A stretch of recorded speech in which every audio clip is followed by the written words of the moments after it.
Online জুয়ার ভয়াল থাবায় নিঃস্ব হয়ে পড়ছে ঠাকুরগাঁওয়ের শত শত পরিবার।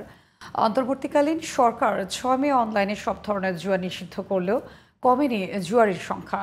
ধ্বংস হচ্ছে যুব সমাজ। কেউ কেউ জুয়ার লোভে পড়ে বিক্রি করেছেন জমি জমা, আবার কেউ কেউ বেছে নিচ্ছেন আত্মহত্যার পথ। ঠাকুরগাঁও প্রতিনিধি এমদাদুল ইসলাম ভুট্টোর তথ্য ছবিতে বিস্তারিত জানাচ্ছেন সিরাজুম মনিরা।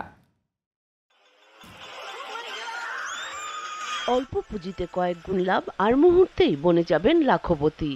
অনলাইনের এমন চটকদার বিজ্ঞাপনের সয়লাভ সামাজিক যোগাযোগ মাধ্যম। এসব লোভনীয় ফাঁদে হরহামেশাই পা দিচ্ছেন উঠতি বয়সের যুবক সহ সব বয়সের মানুষ। আর এভাবেই নিঃস্ব হয়ে পড়ছে ঠাকুরগাঁয়ের শত শত পরিবার। ধ্বংস হচ্ছে যুব সমাজ। আমাদের ইসলাম দৃষ্টিতে এটা খারাপই, লোভ দেয়, এই লোভ দেয় বাস, ওই লোভে বেশি করে ধরে। আপনি কেন খেলতেছেন এইটুকু বলতে পারি, যদিও তখন আমার উপরে আরো ইফেক্ট করবে যে আমি কি আপনার টাকা খেলতেছি।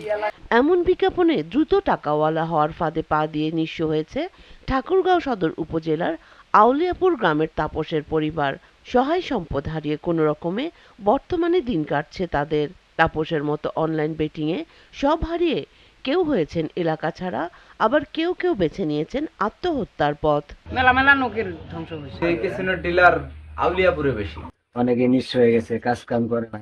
আমাদের দেশের ক্ষতি হচ্ছে, দেশের টাকা বাইরে দিতে যাচ্ছে। অভিযোগ আছে এসব নিয়ন্ত্রণ করছেন রাজনৈতিক স্থানীয় নেতা সহ প্রভাবশালীরা।